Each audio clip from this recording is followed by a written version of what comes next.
morning and welcome. I have 9 o'clock now. My name is Jenny Freymoyer. I just want to start us out. First of all, I'm going to ask Paul Milligan, I know you. Can you answer a question for me? When you're viewing my screen, can you see the chat window or the people's videos, or do you just see the PowerPoint? Wait a minute, let me scroll back. Right now, the way I'm set up, I'm viewing the PowerPoint, but I'm looking at the scrolling of people on the right-hand side of my screen. I haven't got to you yet. There you are. No, that's great. I just want to be sure that when you see the PowerPoint, you don't see what I have off to the side. Otherwise, I may reconfigure that to be less. All I see is the PowerPoint. Excellent. But I like your chair arrangement around you. It like closes you in and gives us focus. There are chairs everywhere in this office. We will begin. Well, welcome to Engaging the Whole Congregation. I am Reverend Jennifer Freymoyer. I am the pastor here at Salem United Methodist Church in Shoemakersville. We're about 5 miles south of Cabela's in Hamburg, if you know where that is.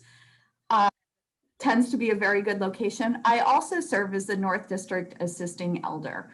And what that means is that I assist the DS and I get to travel around our great North District and do some really cool stuff to support churches and pastors. And that's been very fulfilling and exciting. I've been a pastor for 9 years as kind of a solo pastor of a church. Before that, I attended Emory University in Atlanta.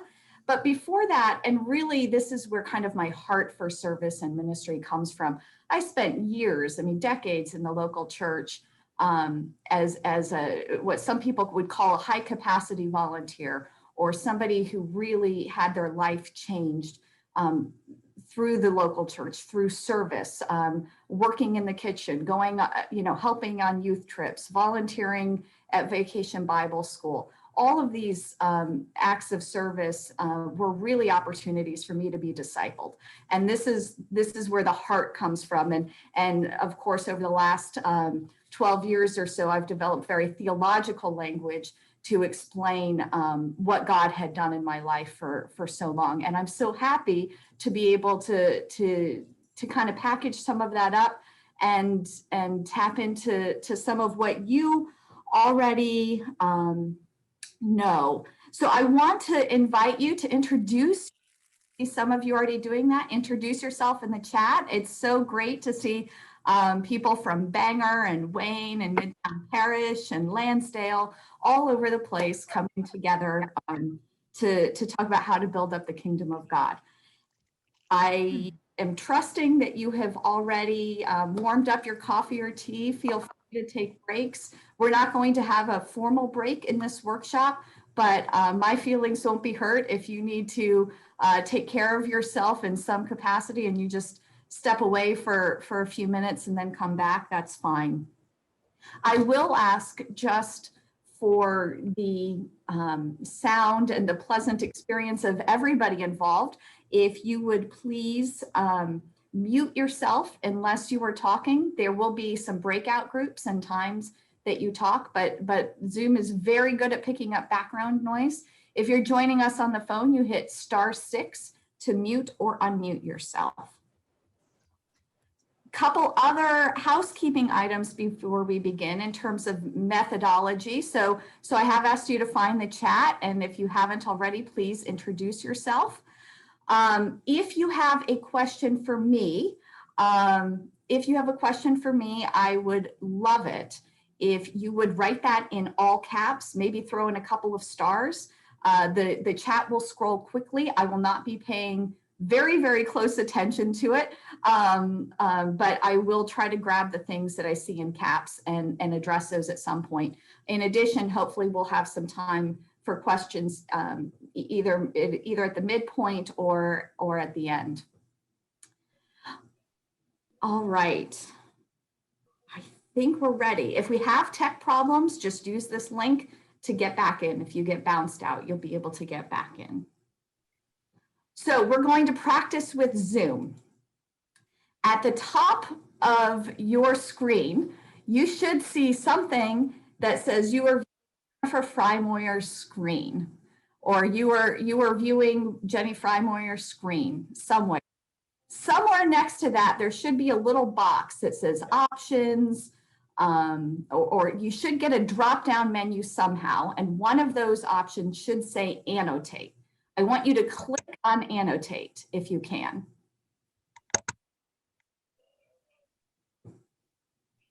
All right, so I'm trusting you found annotate, and now you should get a bar with a lot of different options. One of those options should say something like stamps. Excellent. Okay, Jerry, go ahead and unmute yourself. I see some stamps popping up. Find stamps and stick one on this screen. This will be a feature that we use if you're able to. Jerry, you have a question? I see that you raised your hand. No, I'm just trying to figure out how to get to annotate. Okay. Sorry.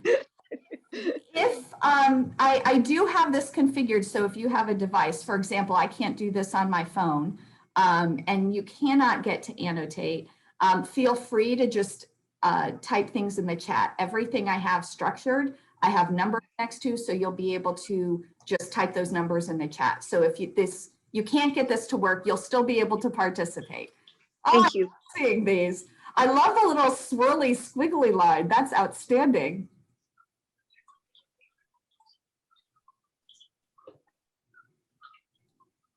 Yeah, oh, somebody's writing lots and lots of hearts here. All right.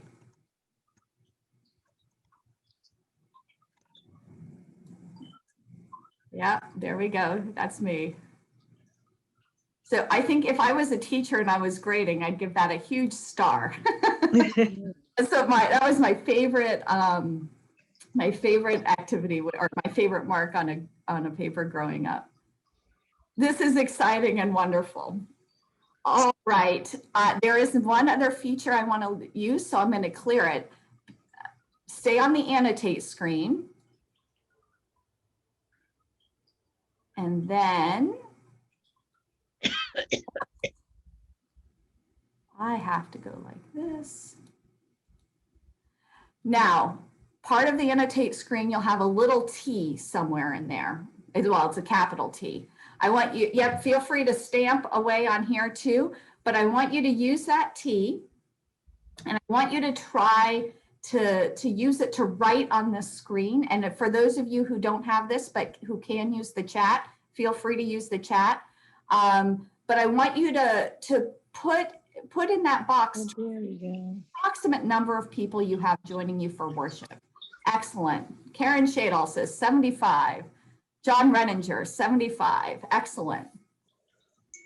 Fraser, 110, 80. Hanju Lee, 102. Excellent. This is wonderful. And if you, yep. How do you do that? I clicked on the T, but nothing's happening. If you click on the T and then you place it somewhere on this screen, and then you should be able to click, you'll get a little box.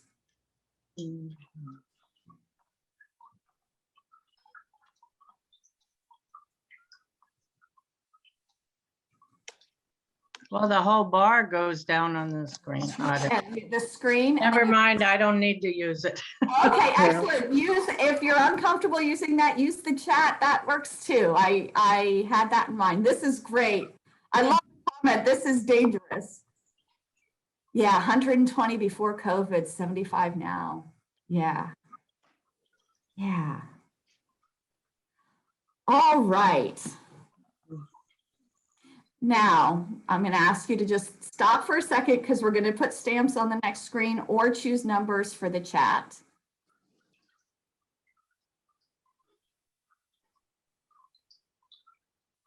You can close the chat by hitting the X in the corner of the chat box usually. Okay, just a second. Let me clear these. All right.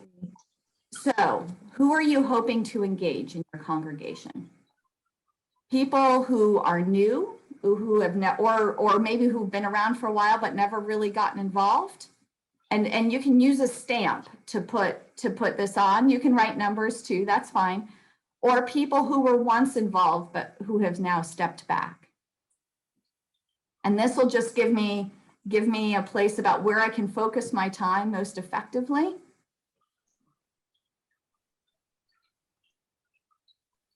Excellent. So it looks like we actually have a significant amount in both categories. I'm just doing a visual, yeah, both I'm seeing from Anne in the chat. That's excellent. All right, so yeah, how to offer opportunities to elderly who don't do Zoom. Yeah.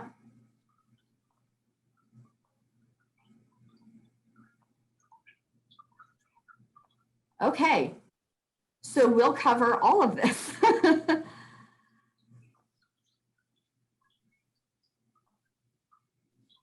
All right, okay.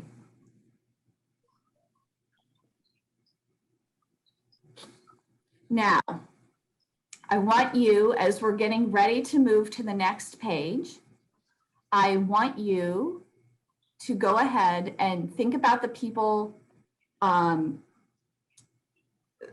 who are in your pews. As we move forward, I want to give you the structure of the talk. So I'll be talking today. We're going to be talking about the importance of hospitality and sort of the biblical models of hospitality that we see, and what that might mean for our hearts and how we engage people in the pews even today. We'll be talking just a little about discipleship, and then we'll be bringing it all together towards the end. So for those of you who like to know where we're headed, this is where we're headed today. Some of you are okay just going along for the ride. Some of you want to know that we've got some structure, and we do have structure today. So we are going to send you now into a breakout session. Here's what I want you to think about. The people in the pews that you want to get more involved, or on Zoom or Facebook. I want you to ask yourselves and the people in your group, why do you want them to be more involved? And then I want you to ask each other, how do you advertise, or how do you ask? If you advertise, where do you advertise? What do you say? What words do you use? If you ask them, what words do you use? Please choose somebody in your group to report back. And then I'm going to send you into breakout rooms. Please be patient. I hope that you have, let me see how many people we have. We have 70 people. So we need 14 breakout rooms. All right, so I'm going to send you to your rooms, and we'll be there. We'll be back in about 8 minutes. And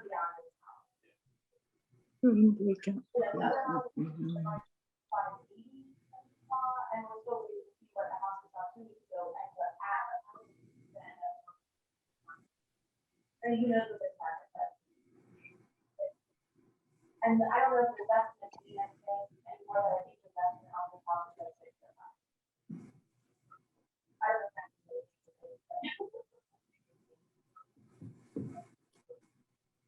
Yeah. Okay, so if you're still here, you should have some type of invitation that says to join a breakout room. Mildred, do you see that? I see it, but I'm here to listening because I don't talk that much. Okay. But I'm set up just to hear you all. Okay. I see one of my members, Drusilla Jacobs. She's in one. Okay. Excellent. Okay. Well, we'll listen in on everybody when they come back then, okay? And then I'm looking also at Bruni and Carolyn's iPhone if you wouldn't mind accepting the invitation to your breakout room, then you'll be able to join them.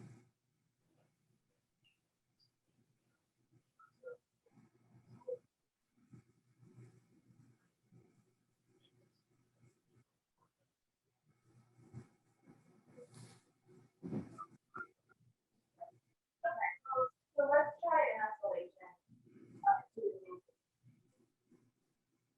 Why don't we do 15 while Pastor Jenny? Yes. Hi, I'm sorry. We were in our breakout room and none of us wrote the questions that you want us to answer down. So could you? So it's how do you who do you want, why do you want people to join or to get more involved? You know, why do you Okay, to get involved, and then how do you advertise or ask them? how to ask them. Is that it? Yep, that's it. Thank you. Thank you very much. No problem. Now to go back, do you have to send me back to the breakout room? No, you should be able to. Oh, got it. I got it. Thank you. Bye-bye. Okay, excellent.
I got kicked out of my room.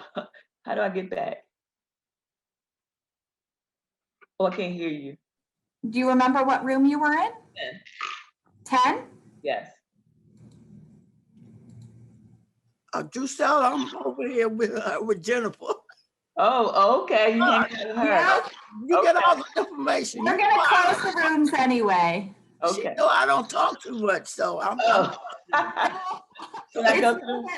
that I have, during the breakouts, there are a couple things a couple ways I'm making decisions. Oh, Based on some of the responses that I've gotten, I'm adjusting things. So I'm using those to make sure that what we do in the next chunk is what people are looking for. So okay. it's not that I'm just trying to shut down and be unfriendly. It's fine. Okay, it looks like we're coming back.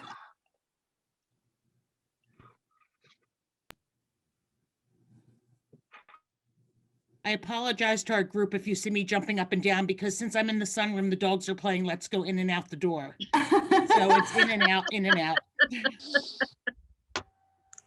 All right, we should be all back very soon.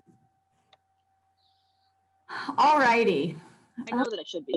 How we could get others to feel that way or to show that they feel that way. Amen. It looks like we just joined the. Yeah. Yeah, the Zoom automatically brings you back. When I say to close, you get 60 seconds and then it just kind of pulls you back with everybody. So now I want to invite whoever is reporting from your group to either write in the chat or type in with that picture. If you go up to annotate and choose the T and type on this screen, why do you want people to get more involved? And if you want to shout some stuff out.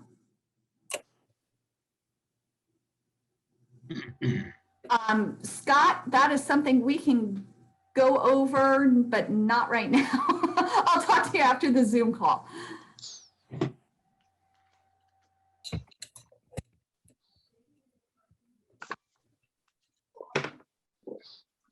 So we can't do ministry without people being involved. That's so true. Yeah. And COVID has complicated this. People are more distant. I mean, how many of us are experiencing that? And how can we bring people back? Or how do we not lose people, right?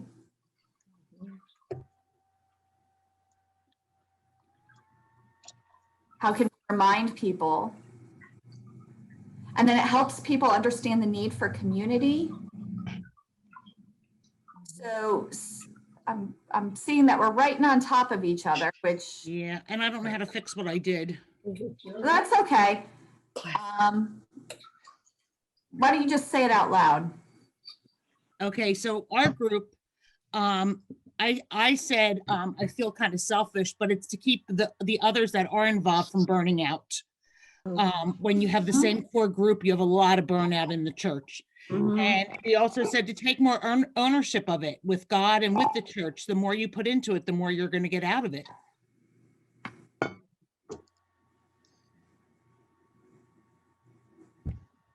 Blessings, more opportunity for mission and outreach. We get people out of their home.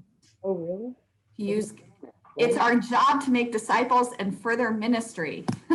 Done, we can all go home. Yep. Does anyone else, I mean, if anybody wants to speak, we have about a minute left. You can kind of share something out loud. In group 7, we kind of came up with the idea that if you want to know people better and get to know them truly, you have to engage them. And by engaging them in some sort of church activity, ministry, that way you'll get to know them better. However, with that said, one brave soul said she volunteered to teach 2-year-olds for an hour. I said that I would rather face a firing squad than I was a high school science teacher. Hey, Jenny, it's Here's Paul. the thing. Some pastors will go ahead, Paul. Yeah, just real quick, group 13, 3 of the group members were from more suburban area churches. I'm from a rural church, but what I thought was very interesting to keep things going, basically to I'll call it fall back and maintain what you have, because outreach is difficult, and that in and of itself has been allowed. There's a food pantry involved in one church. There's immediate community outreach with the anticipation of building a community outreach through garden planting, because of the nature of the location there. And the other thing which I thought was important was the sacraments, the maintaining of communion and offering that in different ways that allow communion to be saved. I'll stop. No, I think you're spot on. I think you're you have good things, and we see that they help people, and we want to keep them going, and they might take more people to keep going than we have the manpower for. Yeah, one of the things is trying to entice new people to come in has been one of the voice difficulties in my group. Yeah. Okay, so we'll keep going. Okay, so we're going to clear this. And now feel free to use the text, but I saw that we did start typing over each other. So either put it in a weird spot or feel free to just type it in the chat. Not why do you want people to be more involved, but how do you advertise? So you can type it on the screen, type it on the chat, or feel free to pipe in to create disciples. That's one of the reasons why. But how do we advertise or ask?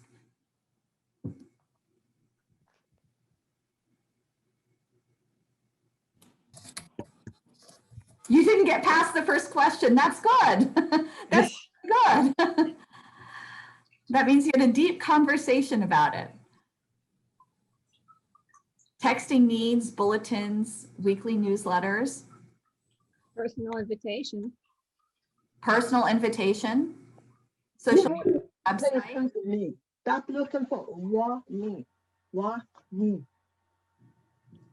What no. Say it again.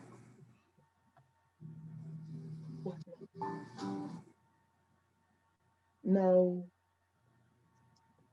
Look.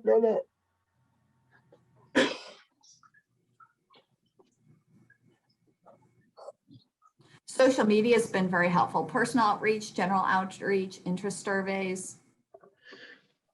I think personal invitation, but staying with them, walking beside them as you invite them.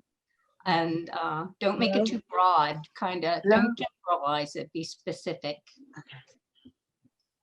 Okay. Put notice out first.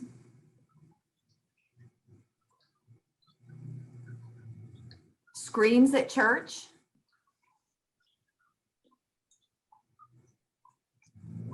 What words are you guys using when you ask? So when you put a notice bulletin or on social media, what kind of words do you use?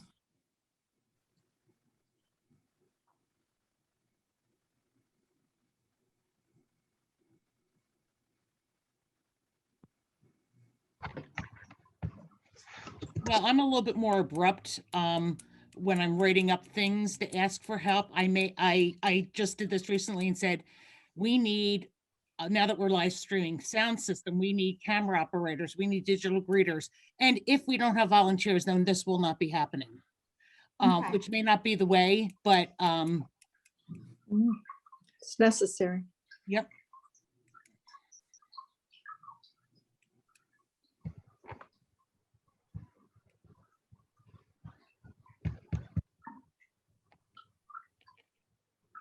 All right. It will be fun. I'm in. I like fun. Recognize and thank. Yes, that's a huge part. Thank the people you have. All right. So now we're going to move on. Share your gifts. Yep. Explain better what's being expected. All right. Members are expected to join a team. I love that. All right. So I want you to go back to our bread and butter as Christians, really, which is a little bit of Bible study. And most of this, I just took straight out of a Bible dictionary, Eerdmans Bible Dictionary, published in 2001. But hospitality is the practice of extending friendship to a stranger. That's what it means in its most basic terms. And so it is a practice that is expected by God in the Old Testament. So it is part of God's moral instruction that if there is somebody coming through town who doesn't have a place to lay their head, your sort of measure with God is directly related to how you treat them. Interestingly enough, Jesus in Matthew 25 says, I was a stranger and you welcomed me.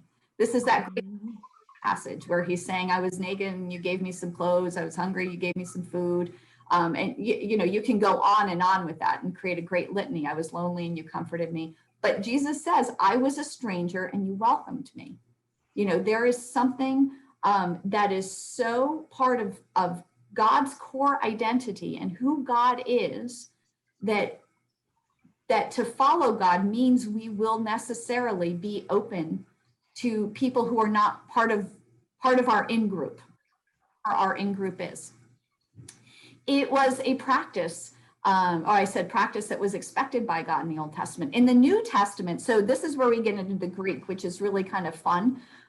So it's philoxenia, so right? So it's we all know philo, right? Philadelphia comes from that. It's the kind of love you would have for a friend, or brotherly kind of love. We're familiar with that.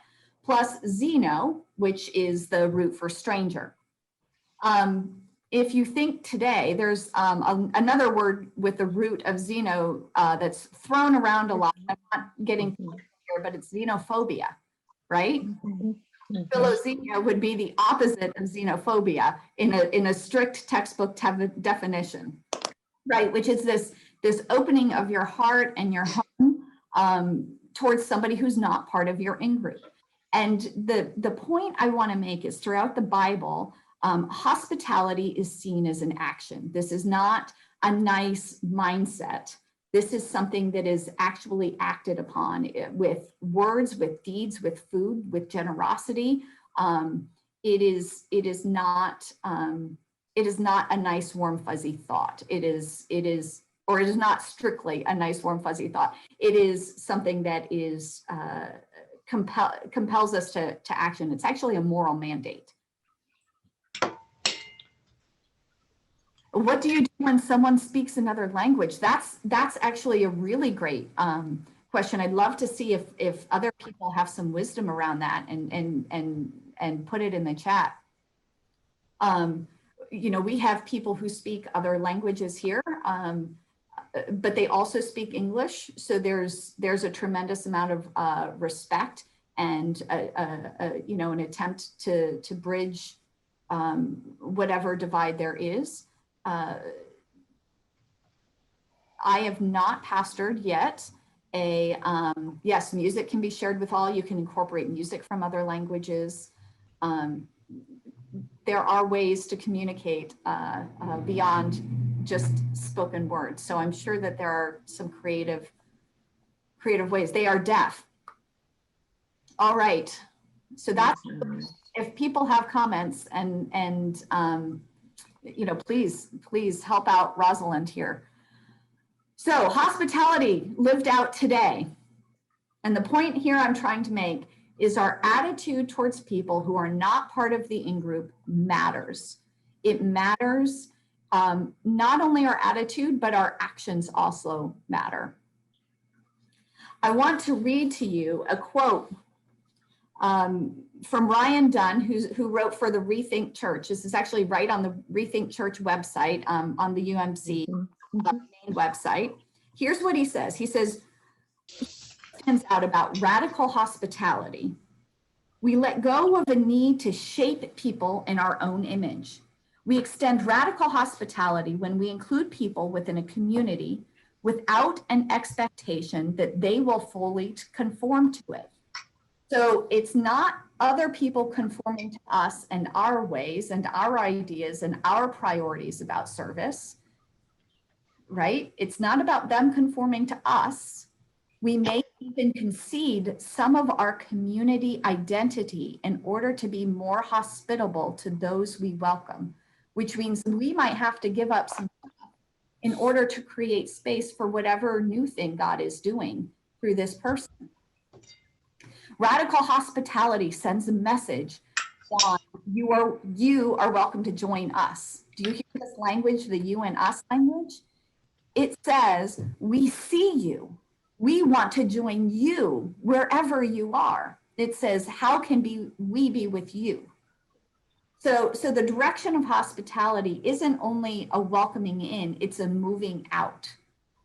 It's a moving out of our own comfort zone or our own ways of doing things. And here's a really hard truth, right? Truly welcoming and joining people can be really difficult. Mhm. I've seen this go really well in the church. I've seen it go really horribly in the church. I mean, really horribly.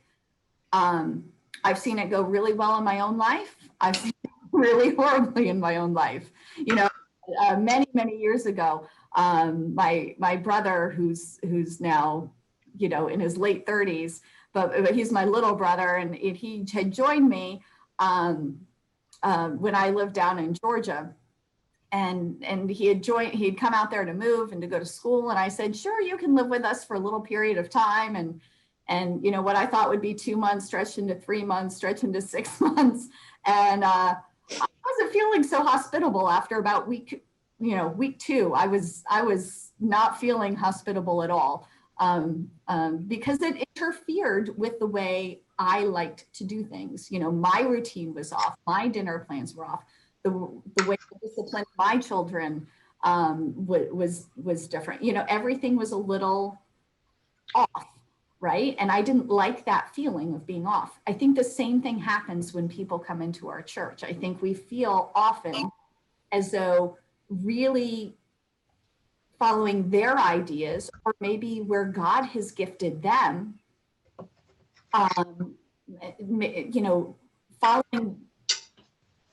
creating space for them to flourish in who God has created that person to be might mean that our tried and true ways of doing things have to shift, they adapt. And so to line ourselves up with the movement of God, and just fill in the blank here. You can fill in the blank with your voice or in the chat, or you can use the text if you want and just, you know, put it on the page somewhere. To line ourselves up with the movement of God means that we must welcome people, even if it makes us uncomfortable, even if it means we have to change something, or even if fill in the blank.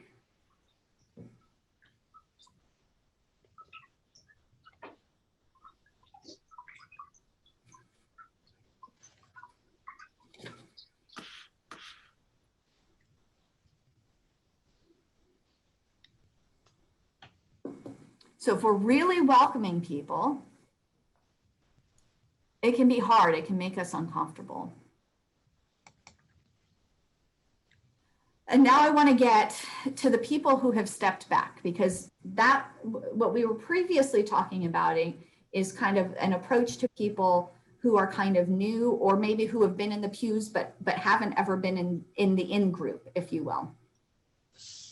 And now I want to talk about people who were once in the in-group and have stepped back. So the most important thing to remember is that there is a reason that people who were once involved. Oh, Alessandra, I like that. Even if it makes other people uncomfortable, we still have to welcome. Yeah, it might upset things. We don't have to always have things our way.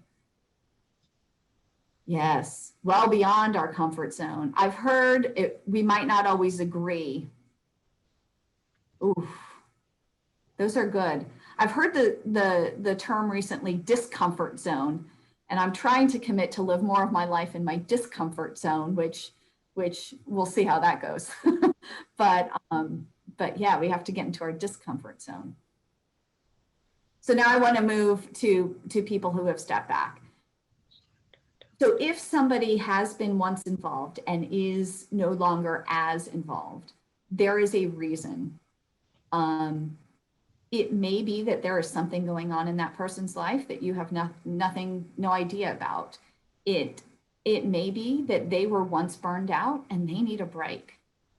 It may be that they want what their capacity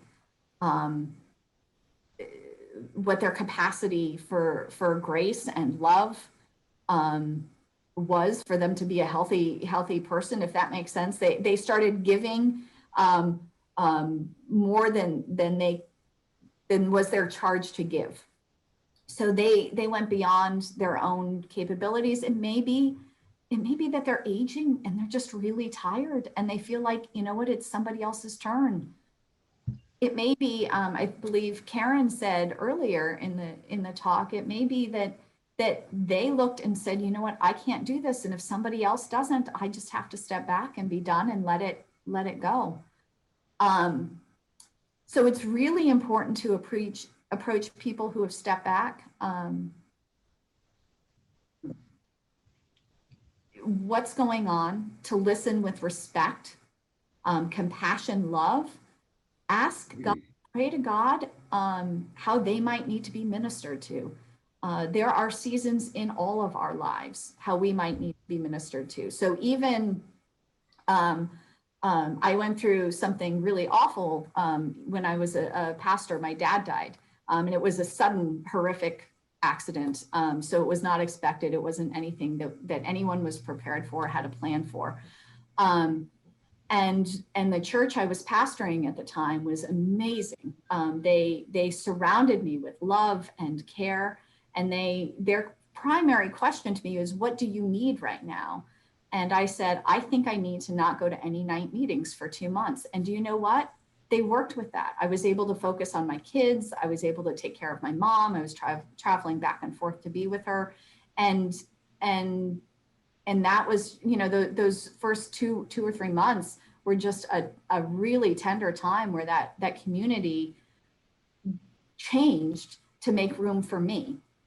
Now, you know, you say, you know, you're a pastor, but you know what, I'm one of the community members too. I'm somebody who needed a little bit of space to support my family, and the church was there for me. So that's a pretty big dramatic example, but there may be other people who are fighting illnesses or who just want to spend more time with their parents. And those are all good reasons. What you don't want to do is use shame, use language, use language of you don't belong. Older people feel left out with the new technology. I love that observation. So how do we include older people? What radical thing can we do to include older people? Can we be on the phone with them and teach them how to use Zoom? I know that even as I sit here, I have somebody who wanted to be a part of Tools who doesn't have a computer in another room in the same building, that I'm kind of, you know, between workshops, I'm going back and forth and making sure she can attend workshops. You know, what are the things you can do to go out of your way? We had another older person who was having computer troubles, and we got her external speakers. You know, people worked and we solved the problem, and she knew that just dialogue in that, and just us talking and trying was a witness that she still belonged. So, you know, it's long and it's painstaking, and it requires, you know, more than just the pastor. It requires everybody to reach out and teach everything from how to use annotate to how to use the chat. to how to get involved, how to call into Zoom. The one thing that is perhaps prohibitive is for people who still have the plans where you have to pay for long distance, which are often the people without the technology. Zoom is a long distance phone call. And so something I know it is to say that we will pay, we'll pay for your phone calls. Just, send us the bill and we'll pay. Yeah. You shared Sunday service on Facebook Live. Yep. Facebook tends to be more user-friendly than YouTube for older people. In my experience, I don't have any hard data. Yep.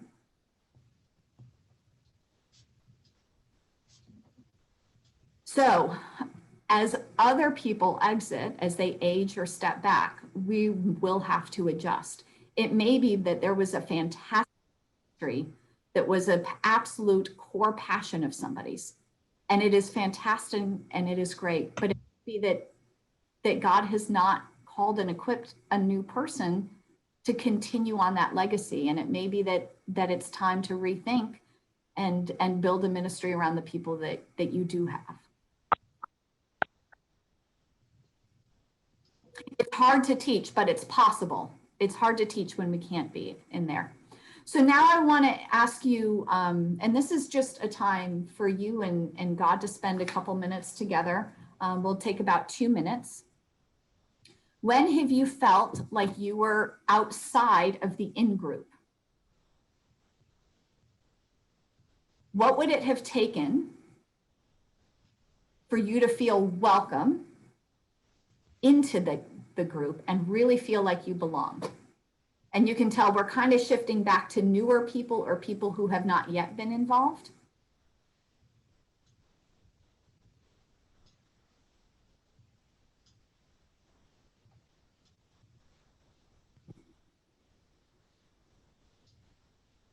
I think it's important to have that a person in our church. We have a person who sits there. She's in the choir and she knows when someone new walks through those doors and make sure that the minister knows someone new has walked through the doors. And I think and when you have them repeating coming, having someone talk to them and invite them to join something, even if it's not just come to Holy Time on Tuesday.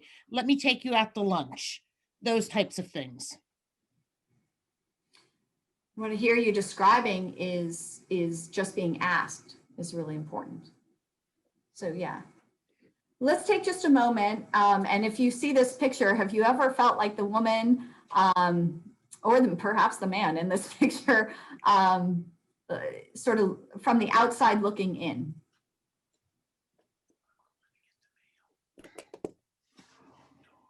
I just want to piggyback off what I think it's Karen just said. Yeah. I typically never feel like that person. But what I'll tell you is you may not know that you want to do things, right, until you're asked, right? Just to piggyback into that thought process. Because again, that type of mindset has never been mine. But even when I got to the church, it was like, I'm here, but I didn't know I wanted to do more until I was actually asked. Yeah. So you didn't even realize that you were outside until you were invited in. Yeah, I guess so. Because I don't look at myself as in or out, right? Okay. No, I think that's a great observation. Yeah, some people do, some people don't. There was a really helpful comment about one of the things that can make you feel like you don't get it, or maybe like, it's a little too weird for me, is code words, abbreviations, shorthand. And again, I'm going to talk as a pastor, and I know this happened to me as a laity. In 2 churches I've served, the 2 churches I've served, I discovered there was a prayer chain somewhere between 6 months and a year after arriving. And I was the one putting together I was the one proofreading bulletins. I had no clue there was a prayer chain, but a handful of people knew, but they had all been at the church for 15 years. It just was never advertised. It was never promoted. I saw the weekly prayer list, and that was not generated as part of whatever the prayer chain was. So. I would have also added acronyms, but I was afraid to misspell it. Acronyms, yep, yep. I have a question, Pastor. Sure. How do, and it's open to anyone really, how do people manage the frustration? Like, what do you say to yourself? What is your prayer? What encouragement do you give yourself as, as I would imagine everyone who's here is, a leader of some form at their church. And I am dealing with the frustration of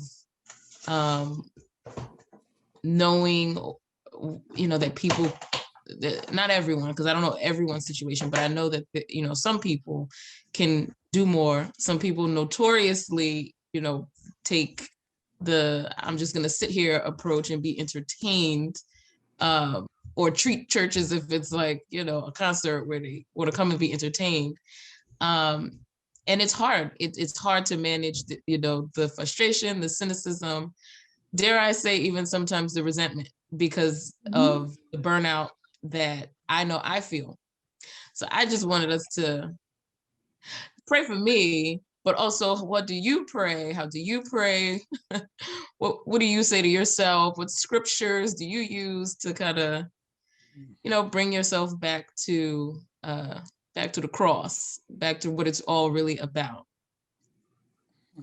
Yeah, and so what I hear in your question, so anytime I hear the word resentment, which is a feeling that I'm intimately familiar with, having sort of done some really deep spiritual work and really ruthless honesty. One of the things when I look at hear the word resentment, I immediately ask, where do I feel trapped? Because resentment rarely exists if you feel free to choose something different. There's usually a sense of being trapped. And so often I think what happens in churches is people, they don't want something to fall apart, so they take it on. And then they take it on, and then they're in a position where if I let something go, it will fall apart. I would like to suggest to you all that some things might need to fall apart. Some things might need to fall apart. And that's a hard thing to say, but we sometimes have disciples who are so busy, duct taping, a ministry together, that we're not flourishing in the gifts and the call that God has on our lives. And I am of the opinion that we do need to let some things go so that disciples can flourish where they're planted. And if they've been planted in our church, I guarantee you God has something gorgeous and amazing for them to do. I also remember a couple other things, and this is for my own self, right? One, every yes to something, and somebody told me this, I'm not taking credit for it. So, every yes to one thing is a no to something else. So everything I say yes to, I am saying no to something else.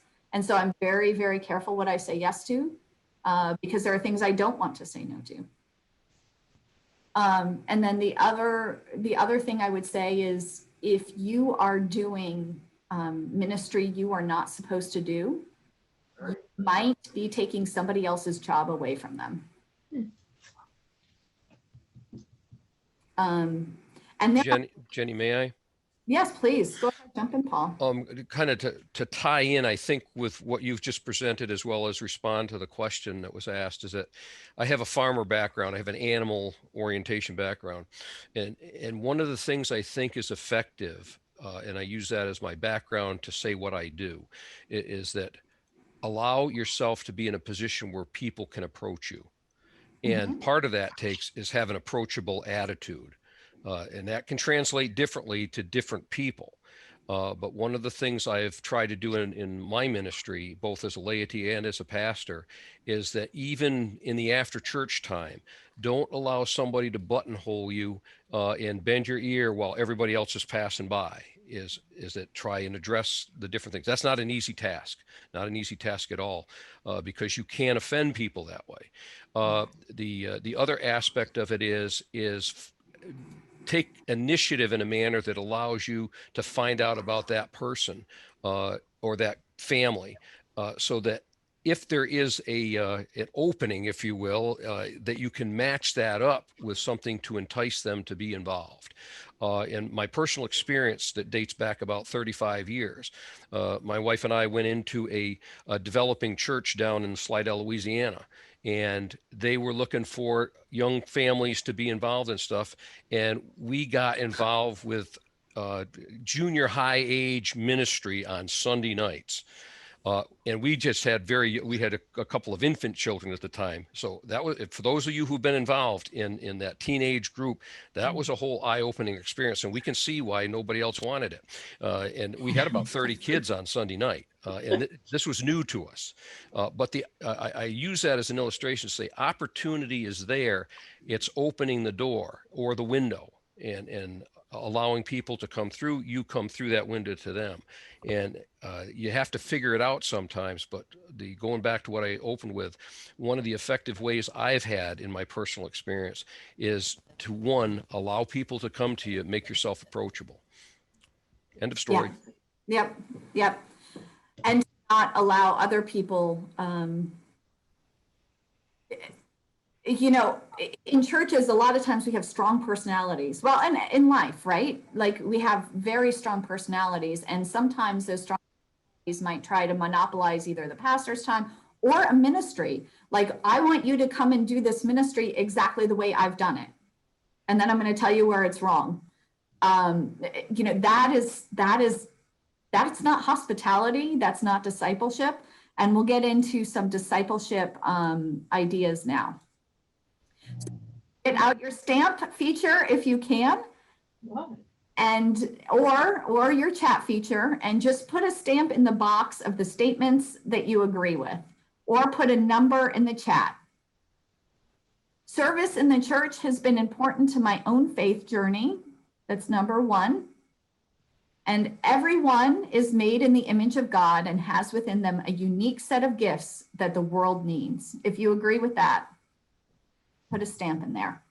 If you would like to do that in the chat, either put 1 or 2 or both.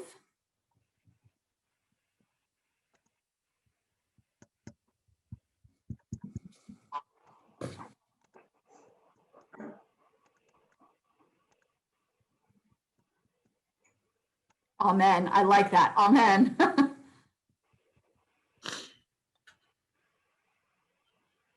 If I could just throw something out there. Go ahead.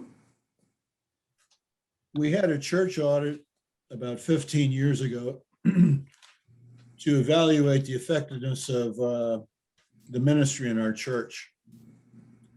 It was about a 2-day process. And the person doing the audit said something that I'll never forget.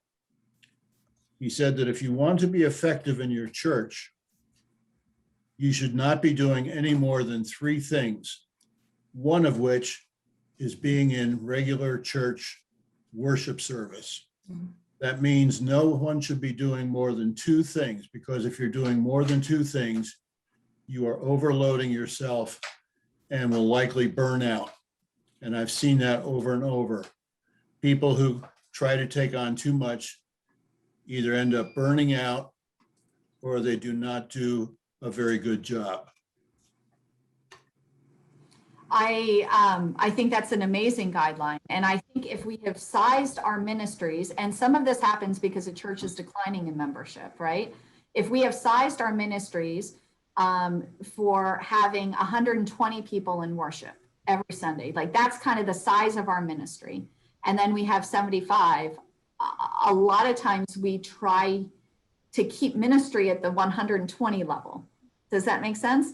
Or, you know, if we've once been a church with 500 people, you know, we can ministries, a whole lot of different ministries.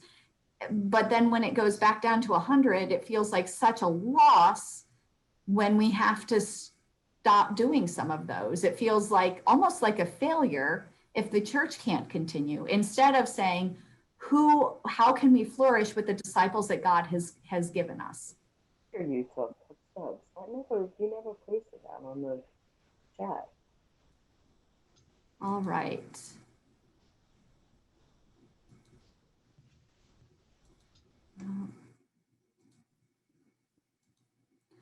All right. So to disciple or discipleship, just let's look at the Bible. And again, this comes just from Eerdman's Bible Dictionary, just the overview and the definition and some of the big ideas. A disciple is a follower or a student or some type of adherent of a teacher or religious leader. So we are disciples of Jesus Christ because hopefully we're followers, we're disciples, and we're adherents to his teachings. In the Bible, distinctions between Jesus's committed followers and the crowds can be made. And this is really, really important. Do you know when I was talking a little bit about people in the in-group, and maybe that's poor language that not everyone resonates with, but this is the same kind of thing that we have happening. And we see, for example, in the feeding of the 5,000, Jesus calls the disciples, like those that are closest to him, together to take care of the crowds. We see there's something working where the people who are closest are deeply committed followers. That is what we are trying to build in the church, is to make disciples. And that is an ongoing process. We know that doesn't just end. It's not just a convert and then you're done. It's an ongoing process. I myself am trying to become a better disciple every day and need people to help me do that. It's also, and this is actually from a scholar named David Bosch that I got this idea. It's not about legalism. It's not saying Jesus said, go make disciples, and therefore I have to go make disciples. We're not doing it just because we've been instructed without reason. We're doing it because it's changed us. We get that this is how God is transforming the world. We get that this is part of being caught up in God's movement. And so this is about ultimately God's expansive movement. So throughout the book of Acts, and I want to share a couple of those scriptures with you. So throughout the book of Acts, we see the word disciple being used to talk about the numbers that were being added. So I particularly want to read, I'm going to go to Acts 9:26. And this is about Paul. Listen to what they say about Paul. So when Saul, but they're talking about Paul, he just hadn't had a new name yet. When Saul arrived in Jerusalem, or they didn't know his new name, he tried to join the disciples, but they were all afraid of him. They didn't believe he was really a disciple, right? There's more to being a disciple than just being in the crowd, right? There's something about our hearts that indicates that we are a disciple. We read in Acts 14:21-22, where Paul and Barnabas were proclaiming the good news to the people in Derbe and made many disciples. Then they returned to Lystra, Iconium, and Antioch, where they strengthened the disciples. So, discipleship is about, we want to make more disciples, but we have to strengthen disciples. And so it's this ongoing process that is just part of how God is expanding in the world. Okay, we're going to go to the next one. And now here, I want to also take a note on people who have stepped back. Because we do have within us, or among our communities, people who have stepped back, and we already talked about some of those various reasons. But we need to appreciate these might be people, particularly those who are aging, who are more mature than us in our faith. They may know the church and how it operates. they may be stepping back as their faithful response to God. You know, they may have within themselves a different calling that they need to pursue at that time. And we need to honor that and respect that, encourage and even support that. They may be able to teach. Yeah, go ahead and put a check mark if you like something. That's great. They also may be able to teach and disciple with wisdom in a different way. I ended up with somebody who volunteered in children's ministries once out of this. I had made a phone call and asked this person to be on the trustees, which is funny. This person is very organized and squared away, and I just knew they would have everything in order, which is great. And through that conversation, when they politely declined, and I said, you know, no pressure, what's going on? You know, where are you serving? And they said, frankly, I've served in another church, so new to this church, but they had served in previous churches. I've served in a whole bunch of different churches, you know, every different committee and every Methodist church. And really what I want to do right now, and they talked to me about crafts and what they did. And now we have somebody volunteering with children, you know, who wasn't before, because you have to find the right fit for the right person. It's not as simple as just posting a need, because then people might wonder, well, where do I fit if I have something different to offer that's not a need? People might not even be aware of what they have to offer or who to talk to about the gifts that God has given them. So, and listen with respect. And here's just a word of caution. We all know people who will try to say, well, if you don't do it my way, then I'm going to wash my hands of it and I'm going to walk away. Be compassionate, be respectful, but don't give into emotional manipulation in any way. Because we do know that does happen. And those aren't the people we're talking about. We're talking about the people who have left because that is where God is calling them right now.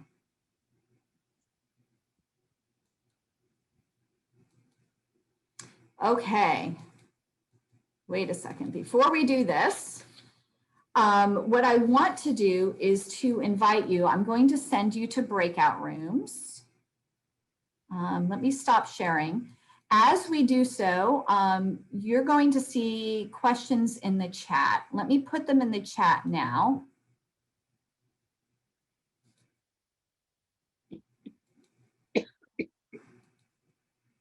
I'm trying to get everything up so I can see what's going on, and my screen isn't cooperating.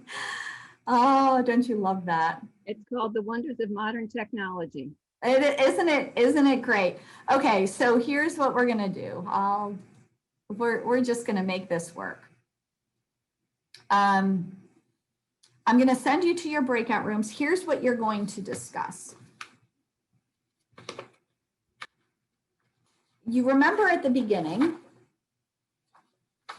when I had you look, and let me see if I can share it.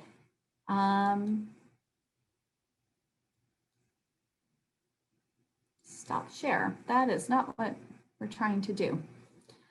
But I'm going to have you talk about how did you get involved in your congregation?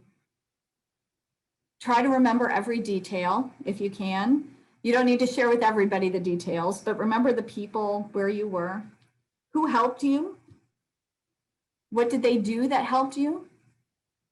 I was once, somebody heard I was interested in helping out with youth ministries because that had been an impactful place. And the youth ministries director, I had a 2-year-old at the time, brought her 3-year-old to my house. And we just sat and chatted for a couple hours, and she helped me get involved. And that was that was the first slippery slope. So how did you get involved? Who helped you? And then I also want you to think of 1 to 2 people in your congregation who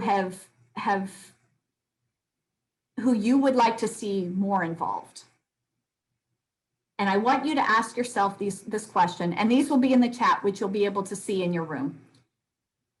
How do you think the church would benefit from their gifts? Is there an area of ministry that you feel called to invite them to serve in? And then how can you ask them in a way that lets them know their value to God and to the congregation? And so I'm going to send you to your breakout rooms. About a minute to get those questions in the chat. We'll be in our breakout rooms for about 8 minutes.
it. Conference is gonna go.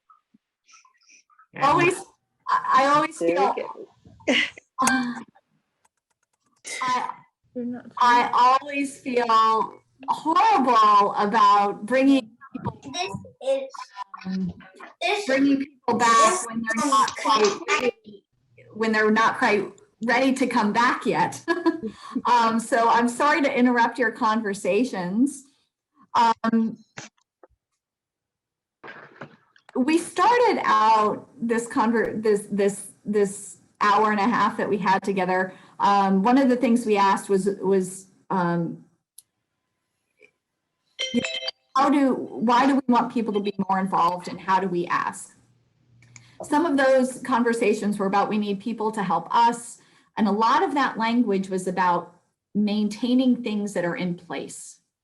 And what I want to suggest to you is that our mindset can shift and say, how do we build a church around the people that we have?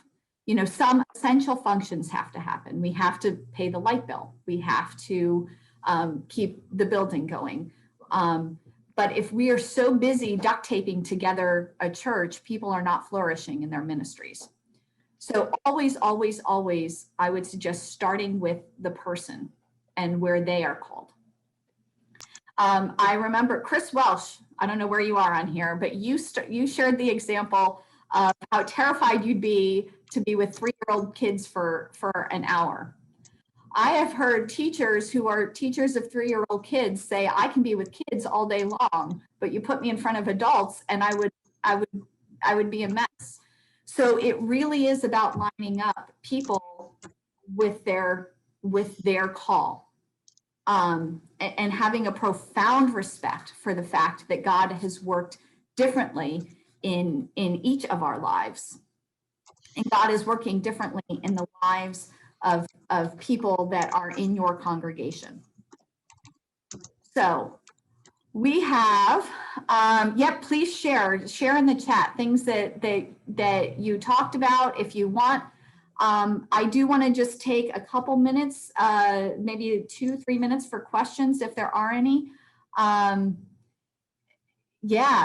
People need help with children. So if I want to help with trustees, but I have a meeting or I have, a kid, how do we solve that problem? That's a real question.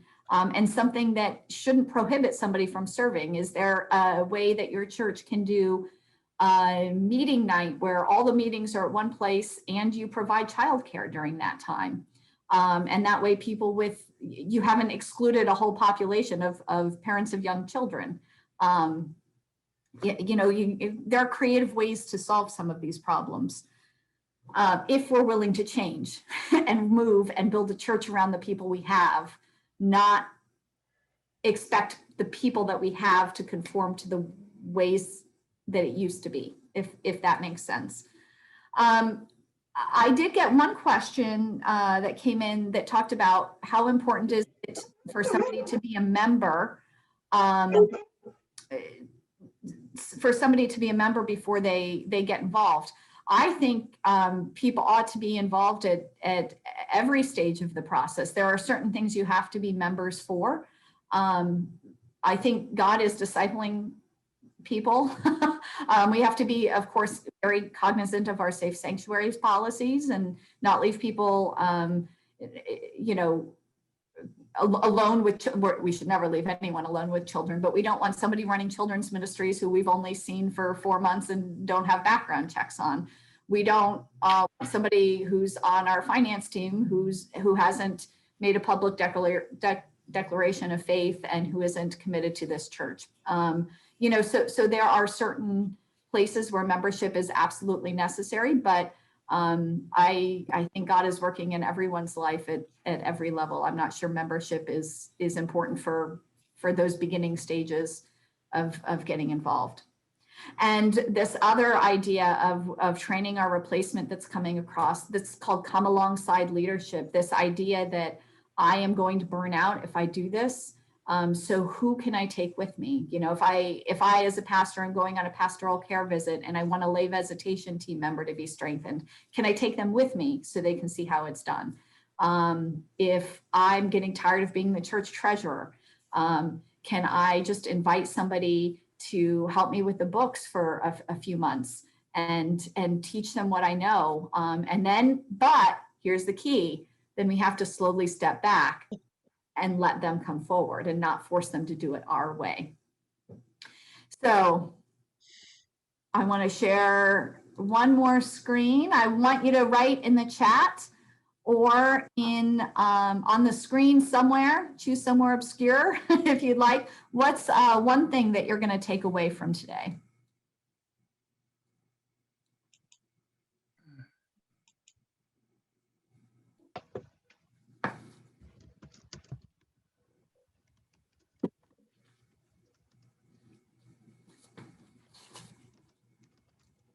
Personal invitation is so important.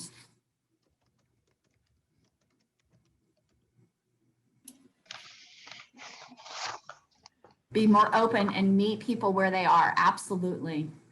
Include people. Don't make sure anyone's left out. Some things need to fall apart. Yeah. Don't tell the bishop I said that. Hospitality is an action, not just an idea. That's very true. Handwritten cards or letters, absolutely. Ditto on invitations. Yep. Match people with their interest. Limit what you do so you don't do burnout. Yep, don't take everything on yourself.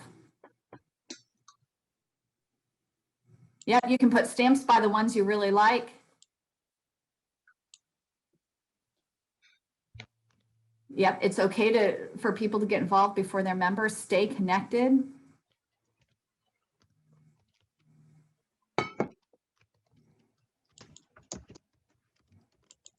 I like the comments. Like that. I was advertise. I'm trying to read the rest of that one with all the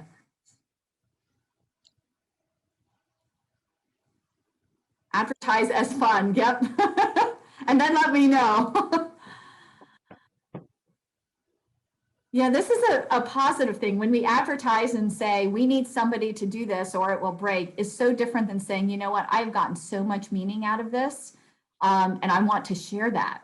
Or to say, you know what, this is going to be a blast.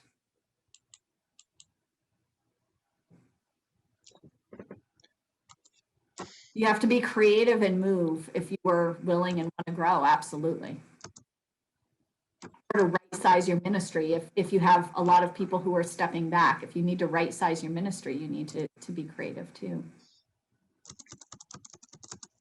All right, let me close us in prayer and then you can leave. Oh, Holy God, we thank you for this day. We thank you for this time that we've had together.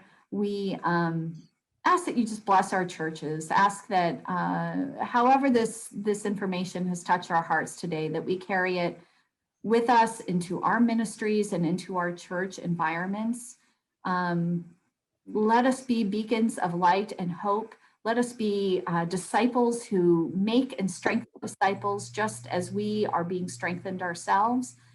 And bless the rest of this day. Let us learn a lot in our second workshop. In Jesus' name, amen. Amen. Amen. Amen. All right, thank you for joining us. Thank you. Thank you, Jenny. Thank you, Jen. Thank you very much. Thank you, it was fun. Thank you.